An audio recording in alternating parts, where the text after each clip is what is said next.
আগামীকালকে 25শে ডিসেম্বর অনেকেই কেক কেটে বা প্লাস্টিকের গাছে টুনি লাইট লাগিয়ে উদযাপন করে।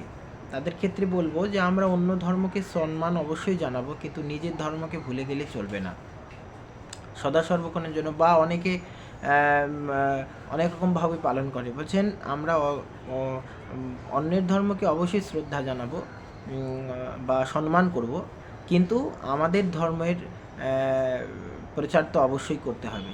সেক্ষেত্রে কেউ যদি তুলসীর মাহাত্ম্য প্রচার করে সেই দিনটিকে কেন্দ্র করে, তাতে কোনো অসুবিধা নাই, সে করতেই পারে। এবং তৎসহিত আর একটা কথা বলার, যে আমরা অন্য ধর্মকে শ্রদ্ধা করব, সম্মান করব, কিন্তু আমরা নিজেদের ধর্মের প্রচারও অবশ্যই করব।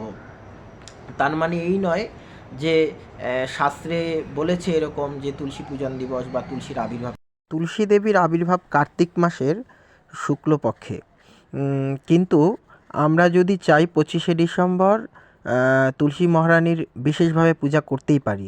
কারণ প্লাস্টিকের গাছে টুনি লাইট লাগিয়ে পুজো করার থেকে বা কেক কাটার থেকে অনেক বেটার আমাদের তুলসী মহারানীর বিশেষভাবে পূজা করা।